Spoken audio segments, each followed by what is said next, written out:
Okay, last chapter for the subject environmental science is environmental law, or specifically Philippine environmental law. So let's have this statement.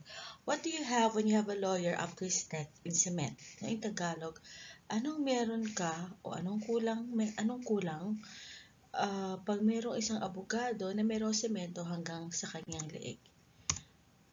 Ano? Kulang ka ng semento. Okay, kulang ka ng semento. So, what does it indicate no, with environmental laws? Though we have the good intention, no, though we have a good intention of protecting the environment, if we do not have an evident law that would support it, it's not enough. So that is how important environmental laws are. Okay, do you agree with this statement? Pilipinas kay ganda? Yes, yes. I think everybody would agree with the statement na Pilipinas kay ganda.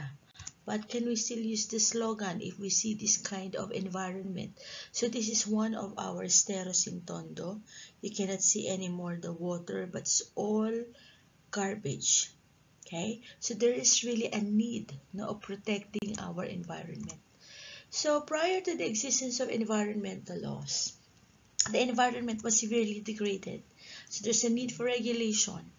Okay, regulation was necessary after the tort law failed to protect the environment.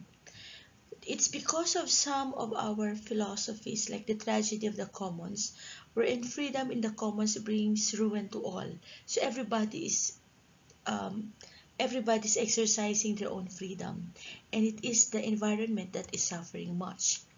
We also have this thinking, the free rider thinking, that a profiting polluter and everyone else pays to clean the environment. So everyone is paying to clean the environment, the other one is a polluter, so then we'd have to care, no? Mga ganyang ideas. Humans are the predominant species in the ecosystem with knowledge and power, and with that, it is our ethical obligation to consider the long-term impact of our behavior. So prior to the laws that we have, there are different books that was created, that was written, whose purpose is to inspire environmental awareness. Number one is The Silent Spring by Rachel Carson. This was used in the film Inconvenient Truth. Then we have The Population Bomb by Paul Ehrlich, and then the Paul Ehrlich, and the Closing Circle by Barry Commoners. Now let's identify now what are the different environmental laws in the Philippine setting. The first one is PD 1586, or the Philippine Environmental Impact Statement System. So this is a law that requires private corporation or any other entity to prepare an EIS, or Environmental Impact Statement, for every proposed project or undertaking. So what's an EIS? It's a document now that provides a comprehensive study of the significant impacts of a project on an environment. It's prepared by a project proponent or an EIA consultant as an application for ECC, or Environmental Compliance Certificate. So to make things simple, for example, I want to build a building. Before I'll be allowed to build a building, I need to have first an ECC, or Environmental Compliance Certificate. I cannot get an ECC without an EIS. Now, the EIS is a document wherein I'll have to write what is my plan for the environment. How many trees would I cut? How will I throw my waste? Where will my waste go? So that's an EIS. If in that statement the government was able to identify that you are not a threat to the environment, then you'll be given an ECC. But this is where the problem comes in, no? At sometimes, some people in the government are accepting payment, bribe, coming from this private institution just for them to get the ECC. Okay, another one is RA 8749. It's the Clean Air Act of 1999.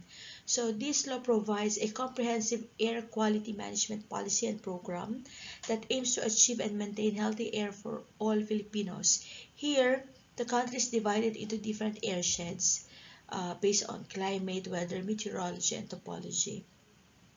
It also provides fines and penalties to smoke belchers.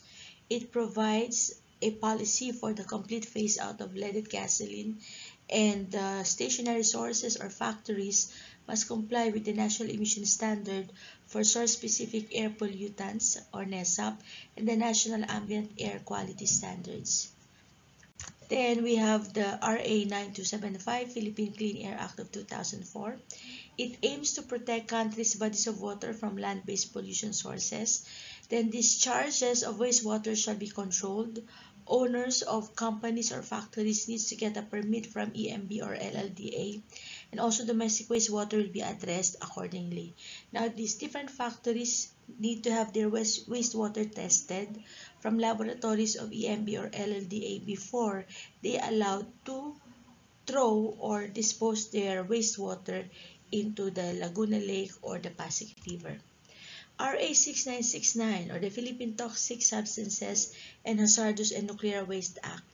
This provides a legal framework to control, manage the importation, manufacture, processing, and distribution of any toxic substance and hazardous and nuclear waste.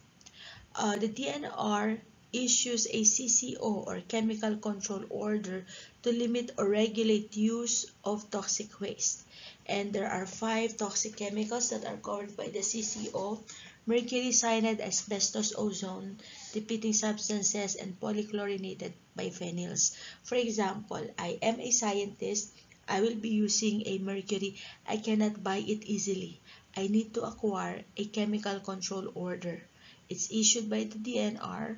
In that order, I need to tell how much I'll be using, how will I use it, and how will I dispose the waste product. Then we have RA 9003. This one we have discussed already. The Philippine Ecological Solid Waste Management Act or PESWA of 2000. It's for the waste management. Wastes are being segregated, biodegradable from non-biodegradable. It has to be collected by the government. There should be guidelines on the implementation of the landfill, etc. The creation of MRF is under this law. Now, what are the key features? The creation of a commission, the National Solid Waste Management Commission, National Ecology Center, and Solid Waste Management Board. And then all local government units should formulate a 10-year solid waste plan. Then the mandatory segregation of solid waste at source. So that means even at your home, you should be segregating your waste from biodegradable to non-biodegradable. If you're not doing that, then you can be penalized anti-RA 9003. And of course, the establishment of MRF in every barangay. It also prohibits open dumping. That's why we cannot have any more another Payatas, another Smoky Mountain. So what we are establishing now are controlled dumping and landfill. It also provides rewards, grants, and incentives to local government units or municipalities to undertake an effective solid waste management. It also promotes research on solid waste management and environmental education for the formal and the non-formal sectors. Then we have RA 9729 or the Climate Change Act of 2009, one of the newest law that we have.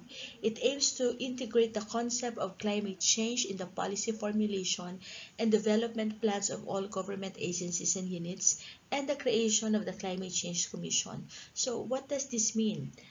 A government agency can make an amendment to a law if they can integrate the concept of climate change. They can do that. They can change some parts of the law if they can integrate the concept of climate change, because that is what RA 9729 is all about. Then RA 9512 or the Environmental Awareness and Education Act of 2008. It promotes environmental awareness through environmental education. So this answers your questions, why do I have to study environmental science? Because the law tells you to do so. That's RA 9512. It also declares November as the Environmental Awareness Month in the Philippines. Then we have other environmental laws on biodiversity. We have RA 7586 or the NIPAS, National Integrated Protected Areas Act. RA 8371, Indigenous Peoples' Right Act or the IPRA, giving additional rights to our indigenous brothers over their ancestral domain. We have RA 7160, the Local Government Code, giving additional power to the local government onto their specific areas, onto the protection of their natural resources.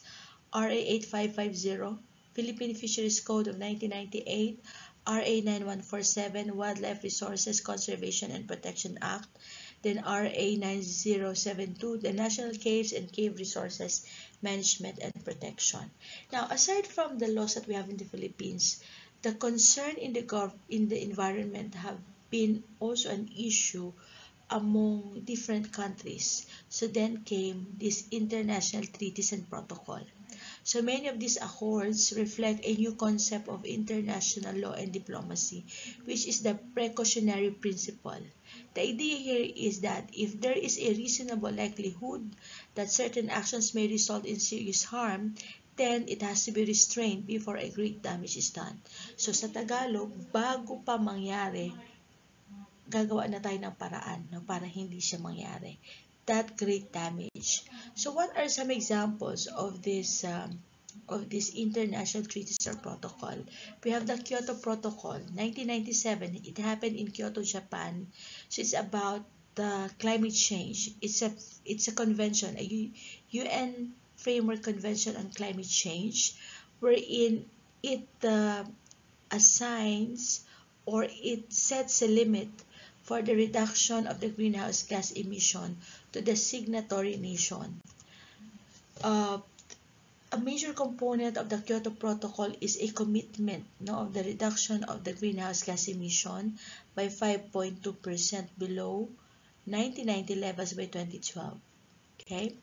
And as of December 2006, a total of 169 countries and other governmental entities have ratified the agreement. But the saddening part here is in 2001, United States government abandoned the Kyoto Protocol.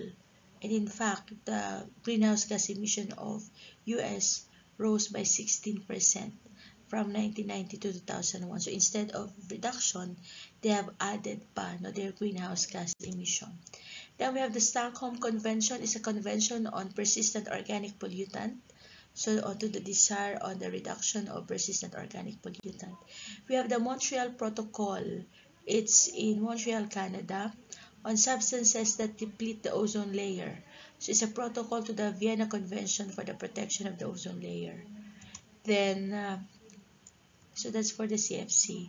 And then there's also a lot of different laws, but this would be the major, this would be our focus for the meantime. So I hope everything is clear. If you have questions on this topic, feel free to message me. Thank you.